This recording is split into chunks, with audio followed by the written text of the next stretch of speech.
আওয়ামী লীগের চরিত্রটাই হলো এরকম, এটা যে একটু ভালোবাসে তার সে হত্যা করে।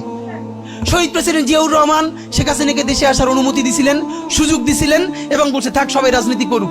আসার 1 মাসের মধ্যে জিয়াউর রহমান শহীদ হয়ে গেছে, 13 দিনের মধ্যে। এবার দেখেন এই যে আমরা এখন যারা সবাই করতেছি, সুতরাং এটা একটা বিষ। এই বিষের সাথে আমরা কিভাবে লড়াই করব? জাতীয় ঐক্যমত্য তৈরি করতে হবে। সুতরাং পলিটিক্যাল পার্টি এবং সবার প্রতি একটা কথা, প্লিজ আপনারা বিএনপিকে শতভাগ কর্নার করে দিয়েন না। বিএনপি এই আধিপত্যবাদ বিরোধী লড়াইয়ের জন্য আমাদের একটা বড় শক্তি। এই শক্তিকে এত বেশি কর্নার করা যাবে না যাতে তারা গিয়ে আওয়ামী লীগের হাত ধরে ফেলে। তারা যদি আওয়ামী লীগের হাত ধরে ফেলে তাহলে লড়াইটা তো আমাদের জন্য আরো কঠিন হয়ে যাবে। বরং বিএনপির প্রতি আমাদের চ্যালেঞ্জ হলো, যেই বিএনপি বাকশালী সংবিধানের প্রতি প্রেম দেখাবে, তারে শহীদ জিয়ার ছবিটা সামনে আইনে বলতে হবে যে এই বাকশালী সংবিধান তো জিয়াউর রহমানই ছুঁড়ে মারছিল। বেগম জিয়া বলেছেন এই সংবিধানকে ছুঁড়ে ফেলা হবে। ওমা এখন বেগম জিয়ার চেয়েও নতুন বিএনপি আসছে, বেশি প্রেমের বিএনপি।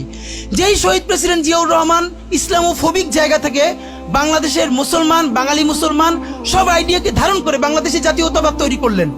এখন একটা নতুন বিএনপি গজাচ্ছে, কেউ চেষ্টা করতেছে পুরো বিএনপিটাকে একটা ইসলামোফোবিক বিএনপি করা। এ কি ভাই, ইসলামোফোবিক বিএনপি সে কোথায় যাবে? সে কি দিল্লি যাইতে চায়? আমরা আমাদের প্রথম চ্যালেঞ্জ হলো স্বাধীনতা সার্বভৌমত্ব রক্ষার স্বার্থে এই বিএনপিকে শহীদ জিয়ার কাছেই রাখতে হবে, এই বিএনপিকে বেগম জিয়ার কাছেই রাখতে হবে। নাম্বার 2, আমাদের সামনের নির্বাচনে ম্যান্ডেট কি হবে এইটা সুস্পষ্ট। জুলাই সনদের ভিত্তিতে যদি নির্বাচন না হয়, এই নির্বাচন আপনারা চাইলে করেন, আমরা কেউ ভোট দিতে যাব না। নাম্বার 3, সেই নির্বাচনের পরে সংসদের ম্যান্ডেট কি হবে?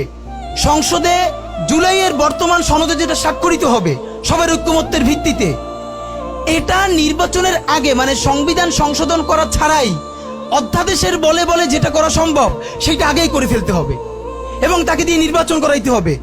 এবং আমাদের বিএনপির বন্ধুরা বলছেন 2 বছর সময় নিয়ে তারা সংসদে এইগুলো পাশ করাবেন। 2 বছর চলবে না, সর্বোচ্চ সময় 6 মাস। সংসদের প্রথম 6 মাসের মধ্যে জুলাই সনদের সমস্ত কথাগুলো সংবিধান ইনকর্পোরেট করতে হবে। যদি পারেন নতুন সংবিধান করতে হবে, নতুন সংবিধান করতে না পারলে এইটার মধ্যে ইনকর্পোরেট করতে হবে। রাজনৈতিক বিভাজনের ফাঁকে একমাত্র সমস্ত সুবিধা নেবে ফ্যাসিবাদ, ফ্যাসিবাদের শক্তি এবং আওয়ামী লীগ। আমরা আমাদের জীবন থাকতে বাংলাদেশের মাটিতে ভারতীয় আধিপত্যবাদ থেকে শুরু করে আর কোনো বিদেশি আধিপত্যবাদ, হাসিনা এবং ফ্যাসিবাদকে মেনে নিব না। এবং আমরা যদি শহীদ হয়ে যাই, আমাদের সন্তানেরা লড়বে, তার সন্তানেরা লড়বে।